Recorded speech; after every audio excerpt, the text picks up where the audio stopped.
English Shorthand Magazine, exercise number first. Get ready.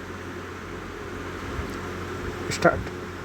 It is the settled law that normally, when an appointed authority or the disciplinary authority seeks to suspend an employee pending inquiry or contemplated inquiry or pending investigation into grave charges of misconduct or defalcation of funds or serious acts of omission and commission, the order of suspension would be passed after taking into consideration the gravity of the misconduct sought to be inquired into or investigated and the nature of the evidence placed before the appointing authority and on application of the mind of disciplinary authority. Appointing authority or disciplinary authority should consider the above aspects and decide whether it is expedient to keep an employee under suspension pending aforesaid action. It would not be as an administrative routine or an automatic order to suspend an employee. It should be on consideration of the gravity of the alleged misconduct or the nature of the allegations imputed to the delinquent employee.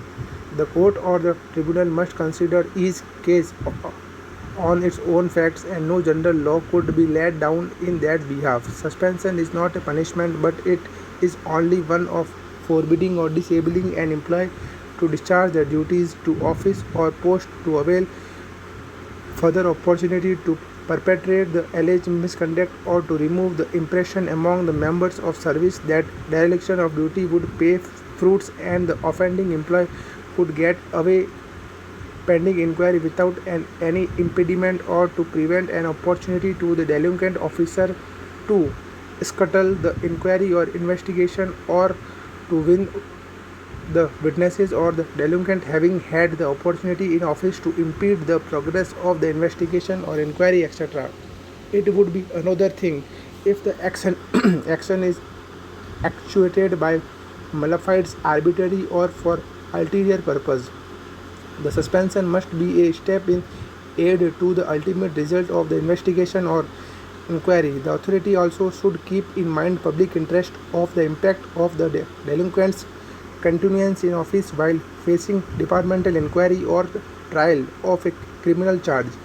In the case in hand, the allegations by itself are quite serious, but it does not appear as to whether the respondents themselves have made any kind of inquiry or investigation or inquiry in the alleged criminal offence of the petitioner.